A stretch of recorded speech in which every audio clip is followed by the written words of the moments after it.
नमस्कार। आज आपण खूप छान असे मोत्याचे कानातले तयार करणार आहोत। मैत्रिणींनो, तुम्हाला जर माझे व्हिडिओ आवडत असतील तर आपल्या चॅनलला सबस्क्राइब करा व बेल आयकॉन दाबा, म्हणजे माझे येणारे पुढील व्हिडिओ तुमच्यापर्यंत पोहोचतील।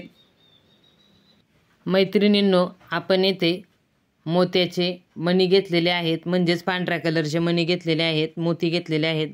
त्याचबरोबर लाल मणी घेतलेले आहेत कानातले बनवण्यासाठी। गोल्डन कलरची तार घेतलेली आहे, एक जाड तार आहे आणि दुसरी पातळ तार आहे। हे पहा, ही पातळ तार आहे। आपण याच दोन तारांचा वापर करणार आहोत आणि खूप छान असे मोत्याचे कानातले तयार करणार आहोत।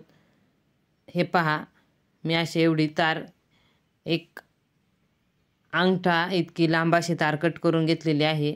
आता या तारेला आपण थोडेसे अंतर सोडायचे आहे व जी पातळ तार आहे ती गुंडाळून घ्यायची आहे। आता आपण या जाड तारेमध्ये लाल मणी ओवून घेणार आहोत व जी पातळ तार आहे त्या तारेमध्ये पांढरे मणी आपण ओवून घ्यायचे आहेत। हे पहा, आता आपण या पातळ तारेत पांढरे मणी ओवून घेऊया। खूप सोप्या पद्धतीने आपण घरच्या घरी मोत्याचे कानातले तयार करणार आहोत। अशी कानातले आपण विकत आणत असतो, ते विकत न आणता घरच्या घरी कसे तयार करायचे ते मी तुम्हाला या व्हिडिओमध्ये दाखवणार आहे। मी याआधीसुद्धा आपल्या चॅनलवरती खूप सुंदर सुंदर असे मोत्याचे दागिने तयार करून दाखवलेले आहेत। त्याचे व्हिडिओ आपल्या चॅनलवरती आहेत। चॅनलला एकदा नक्की भेट द्या व ते व्हिडिओ पहा, तुम्हाला ते व्हिडिओ नक्कीच आवडतील। हे पहा, आपण तारेचा गोल वेढा लाल मण्याच्या वेढ्यावरती घेतलेला आहे आणि आपण आता ही तार दोन दोन मणी सोडून खालच्या साईडनी पातळ तार ओढून घ्यायची आहे, म्हणजे आपण जे पांढरे मोती बसवले आहेत ते व्यवस्थित असे बसतात व आपल्या कानातल्याची फिनिशिंग ही खूप छान अशी दिसते। आपण इथे पांढरे आणि लाल मणी वापरून हे कानातले तयार करत आहोत। मी आपल्या चॅनलवरती मोत्याचे खूप सुंदर सुंदर असे मंगळसूत्र व नेकलेस तयार करून दाखवलेले आहेत। त्याचे व्हिडिओ आपल्या चॅनलवरती आहेत। चॅनलला एकदा नक्की भेट द्या व ते व्हिडिओ पहा।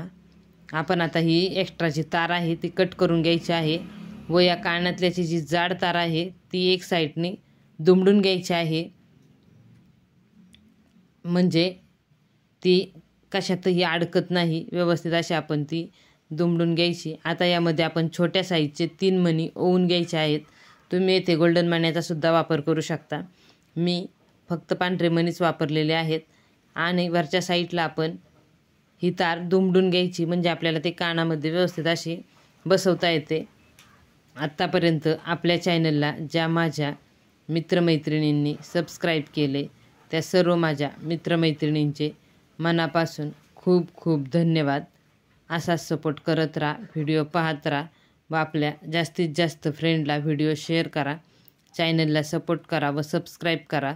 हे पहा मैत्रिणींनो, या पद्धतीने आपण खूप छान असे मोत्याचे कानातले तयार केलेले आहे। तुम्ही पाहू शकता, कमी वेळामध्ये खूप सुंदर असे मोत्याचे कानातले आपले तयार झालेले आहे।